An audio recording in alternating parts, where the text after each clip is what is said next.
Have you ever gone on YouTube and somehow missed a Christian Hannah horror video? Come over here to the right and click that little bell to be notified of every time I upload. What's going on, ladies and gentlemen of YouTube? Christian Hannah Horror here in the Christian Hannah Horror Room.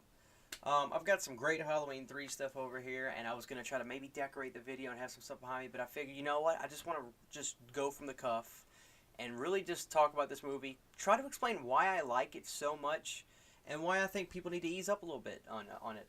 Of course, I'm not going to try to change anybody's opinion. I love that everybody has different opinions. It would be boring if everybody liked the same thing. So, let's just go into it. So, I hear this a little bit, and I'm not trying to disagree with what people are saying. I just want to try to clarify for anybody that kind of thinks this way. Okay, so I've heard Halloween 3 was just a bad movie that tried to profit off of the name Halloween. I've heard this a couple times, and I want to say yes and no. I think it indirectly happened back in the day. Here's the thing. Everybody was on board at doing this new idea of taking the Halloween franchise and the title and having a different theme every year with a different style Halloween movie. That was the idea. And I think because the reason for that was not necessarily because everybody thought the producers and everybody thought that it was Michael Myers that was the big sell, but the actual holiday and things like that. Obviously, we found out the hard way that that was not the case at all. So, Halloween 3, Season of the Witch, it's funny because I really can't. It's like the first couple of times I watched it, I was not a big fan. I gotta be honest with you. It was really. I wasn't paying it. The first time I watched it, I had a lot going on. I remember it was late at night. I was on my phone, texting whoever. I just remember I was kind of like really busy that night, halfway watching the movie. And I was just like, this just seems really weird. I would look up and I would see Marge Gutman holding the little silver shamrock emblem, and she'd be getting blown up in the face. And I was like, what the hell is going on? And then it didn't make any sense to me. And I guess now I really like it because it still doesn't really make a whole lot of sense to me, and that's what's kind of like my favorite thing about it.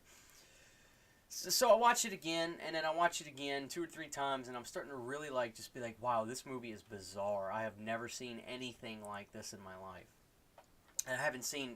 I'm probably 21 or 22 at the time when I saw it. No, I take that back. I think I was 18 or 19.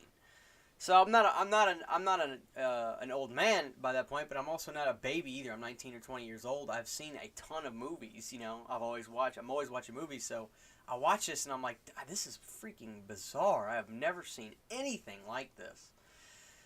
And I remember watching it with a buddy of mine, and he was over at the house, and I was like, "Can you watch this movie with me? I just want to see what you think about it." I remember we watched it again, and Every viewing I saw of it, I liked it more and more. I really liked Tom Atkins in the movie. I really enjoy the fact that it's a movie in the early '80s, in the heyday of all these movies where you got all these final girls, so to speak, but you got this middle-aged drunk doctor as your main character. And what's not to love about that? I just really like that. He's not a good dad. He is a drunkard. Well, he has not necessarily a drunkard. He shows signs of being a drunkard, so to speak, because he's drinking and going. He's always got the six pack of beer with him. He's at the bar where the girl finds him.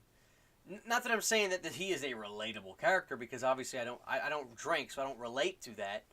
But he is an everyday, this middle class kind of working doctor, even though he's probably well off.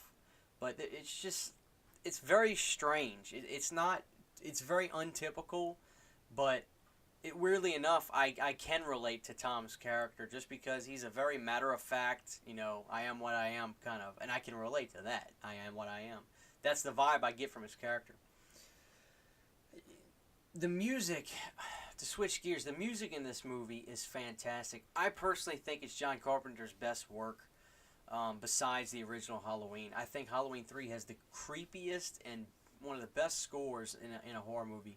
The Chariots of Pumpkin song, which is when the movie starts, you've got the pumpkin and it's showing the digitized graphics of it being made, and you have that music that simulates the sounds. Not that, but right after that, when it tells you Sunday the 23rd, and I think it was Sunday the 23rd. I'm a pretty hardcore fan, so that should be the date, but I could be wrong. Anyway, it's like almost a week before Halloween, and you see the gentleman running towards screen. That music hits. It's incredible.